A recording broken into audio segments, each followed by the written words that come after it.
હું તીર્થ ભગત કરજણથી સમગ્ર ઉદાપત્ત સમાજને મારા સપ્રેમ રામ કબીર.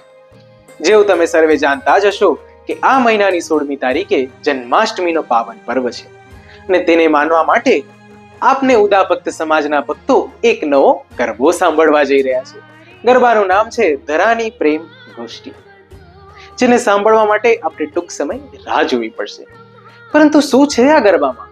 તો આમાં પોતાના ઉપર થતા અત્યાચારથી ત્રાસીને ધરામાં કમળપતિ બ્રહ્મદેવ પાસે જાય છે અને તેઓ જાય છે જગન્નાથ પાસે અને કહે છે, હે પ્રભુ, આ સમસ્યાનો તમે જ કોઈ નિરાકરણ કરો. ત્યારે જગન્નાથ કહે છે કે આ અત્યાચારનો અંત કરવા માટે હું સ્વયં યદુકુળમાં વાસુદેવ નામક અવતાર ધારણ કરીશ. આ સરસ મજાનો ગરબો આપણા સુધી પહોંચી રહ્યો છે સુભદ્રાબેન રાજેશભાઈ ભગત કાસમપુર અને ચંદ્રકાંતાબેન રતિલાલભાઈ ભગત ડોરમાર તરફથી. સંગીત આપવા જઈ રહ્યા છે હરિવદનભાઈ જોશી મુંબઈથી, જેમને પહેલા પણ આપની રામ કબીર ધૂનમાં સંગીત આપ્યું હતું, તથા સ્વર હશે વૈશાલીબેન ભગત કેનેડા તરફથી. થોડાક જ સમયમાં આપણા સામે હશે ધરાની પ્રેમ ગોષ્ઠી રામ કબીર.